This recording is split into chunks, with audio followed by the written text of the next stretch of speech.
Yo, what's going on, guys? It is Huggy Face Gaming here, and welcome to my One Punch Man Season 2 Episode 1 slash One Punch Man Episode 13 review. Now, I know I'm kind of late to this because obviously it did come, by the time I'm actually recording this review, it came out 2 or 3 days ago. I know I'm really sorry. I've been busy with schoolwork, getting prepared for exams, and so on and so forth, but I finally have time to make the review because One Punch Man, guys, it's one of my favorite animes. If it wasn't for Dragon Ball, I feel like One Punch Man would be one of my favorite animes. But before I do get into that, I have an announcement. Well, not necessarily an announcement, but it is in regards to Jump Force. Yes, they finally revealed the second character that is going to be releasing with Kaiba from Yu-Gi-Oh!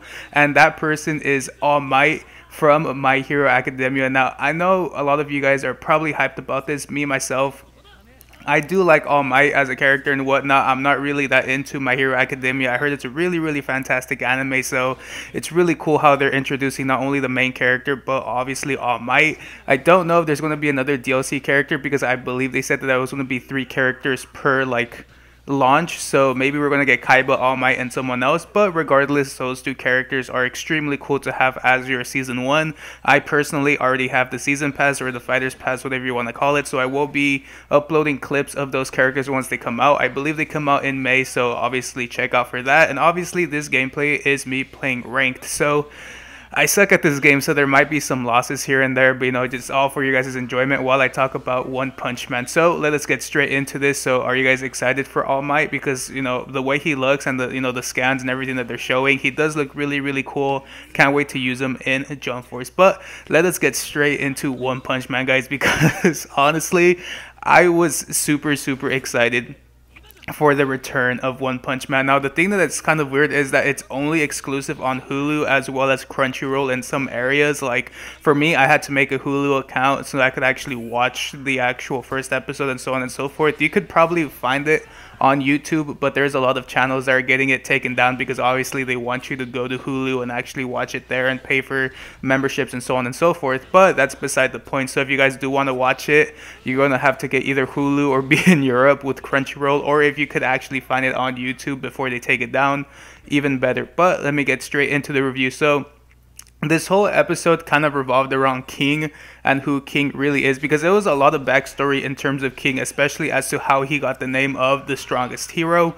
The reason why he got that name is because every time he actually stumbled upon a villain, the villain was already defeated by someone else, and everyone just took him as the one who destroyed or killed that villain. So that's how he actually got his name, because obviously wherever he was at, the monster was already slain and they saw him there, so they're like, oh, probably this guy's the one that actually defeated all of these monsters, which honestly towards the end of the episode we realized it's not really him who killed it. It was actually all of those villains from season 1 that Saitama actually killed, like the vaccine man, the big giant guy who wanted to be the strongest in the world, and so on and so forth. So it was kind of cool how we finally get that backstory as to what exactly King's secret really was. So his big secret is that he's actually a coward, that he's not really a fighter, he's just a guy that loves to play video games. Like we see within the episode, he actually plays video games with Saitama, which is one of the funniest things I've ever seen before, especially when Saitama's like, yo, why are you taking all the heals and all the spells? And he's like, oh, I could defeat this boss by myself, and Saitama ends up breaking the controller. A lot of comedy within this episode, a lot of fight scenes. Well, not necessarily a lot of fight scenes. I believe there's only 2 fight scenes, one being Genos versus that armored knight that they actually showcased, which was like a huge robot that was actually after to kill King. But obviously King said that he had to use the restroom, because if he doesn't use the restroom, he'll only be fighting at 50%, and the robot wanted him to fight at 100%. So that actually bought King time to actually run away and leaving the whole fight to Genos. And Genos fought the robot by himself because he was telling Saitama that Saitama wanted him to get into the top 10 of Class S, and Genos wanted to defeat that robot, so hopefully he could get higher within the rank, which is cool to have that continuity from season 1 where Saitama gave Genos the goal to actually reach top 10 of Class S. So it's really cool how they're introducing that as well. Obviously Genos was overpowered, well, not necessarily overpowered, but he did manage to defeat the robot as well as the little pilot robot that caused him even more trouble. But throughout all of that battle, he did manage to get destroyed a bit, like what we saw him with the doctor with the piece of the robot, he was completely terminated. Like half his face was gone, a lot of his body pieces were missing. So it looked really, really cool. The art for that scene in and of itself was really, really cool. And we did get to see that he did bring a piece of the robot to the doctor, so the doctor can actually implement the power from that robot into him, which then leads to the doctor asking, have you forgotten about your true mission? Because obviously within season 1, Genos was after the cyborg that destroyed and killed his village members and so on and so forth. But within season 1, we do get to see him go under Saitama and want to become a hero. And the doctor was asking, are you, just going to be playing hero and being with your sensei this whole time? Or are you actually still trying to find who murdered your family and your friends and everything from your village? And even Genos states that he does still have anger towards that cyborg, and he does really want to find that cyborg as soon as possible. So we do get to see that Genos still has that mission in hand, that he does still want to find that cyborg, which is really crazy how they're still continuing it. Hopefully we get a reveal as to who exactly that cyborg is. A lot of people thought it was Armored Gorilla from season 1, but they're still continuing the narrative, so it has to be someone else. Now, this whole thing about King and Saitama, it's really, really interesting because within this whole episode, it really revolves around King and Saitama, especially King's backstory, because obviously, like I mentioned, we did get to see that why they call him the strongest, but we also get to see how King got his scar. Now, when King got his scar on his face, obviously it's the 3 scratch marks. He got it from a monster that was actually fighting against other people. He got that scratch mark, he was bleeding and he was crying, and a hero came up and asked, are you okay? The monster has been defeated. And lo and behold, that hero was actually Saitama. We saw him with the blue jumpsuit and his hair, so that was before he trained super hard and he actually went bald. So it's kind of crazy how they actually have that connection, and I believe throughout season 2 we're going to be seeing a friendship be formed between the King and Saitama, because King probably even looks up to him. Even King started crying when he realized that it was Saitama, the one who saved him not only back then, but is saving him right now. So that's, in and of itself, for me, that was a huge, like, not really plot twist, but it was a cool story development and story, like, overall what they're doing with King and Saitama. I can't wait to see how exactly this forms between Saitama and King. I don't know if they're going to continue doing that, in which Saitama defeats the monster and King gets the credit. Hopefully not, because we do want to see Saitama go up the ranks. Saitama does want to become a popular hero, as we saw within the beginning of the episode, where he actually saw statues and figures of King, and he's like, why can't I have one of those? So it's kind of crazy. And obviously towards the end of the episode, we did get to see what the Hero Association is up to.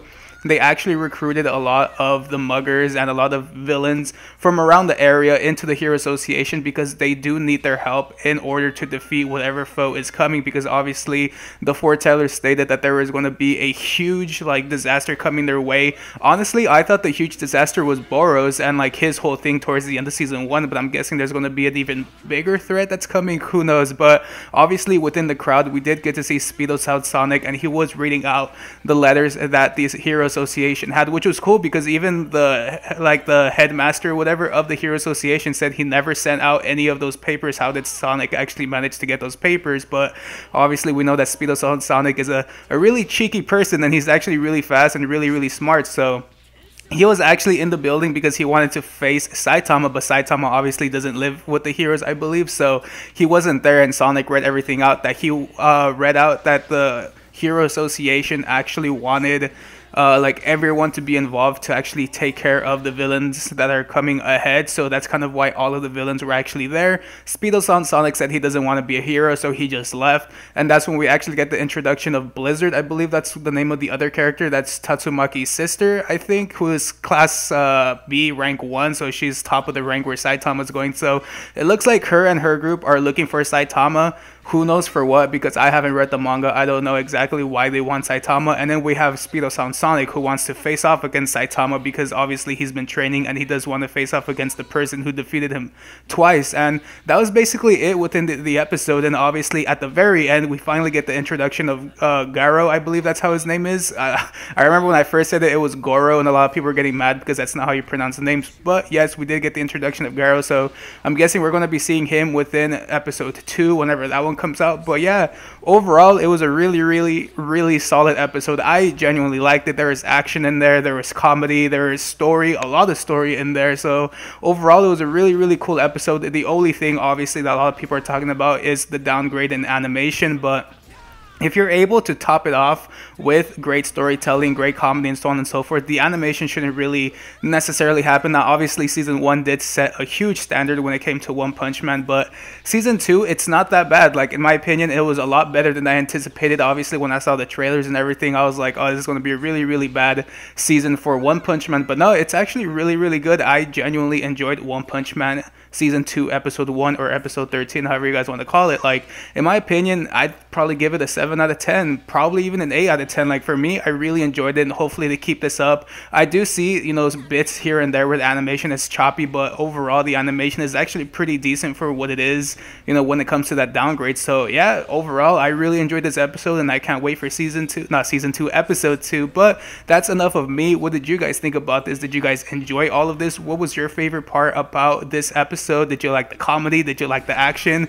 What do you think is going to be the upcoming villain that's going to be the whole, prophecy and the threat? Who do you guys think it's going to be? Hopefully when you guys answer that question, you put in those spoilers and it's just who you think it's going to be, because I know a lot of people are basically caught up with the manga as well as the online webcomic. So, keep the spoilers to a minimum. But yeah, thank you guys so much for watching. If you enjoyed this little review that I had of One Punch Man, make sure to leave a like as well as subscribe for future reviews and future content in terms of animes as well as video games and so on and so forth. And with that being said, thank you guys so much for watching, and I'll catch you all in the next One Punch Man review. Peace.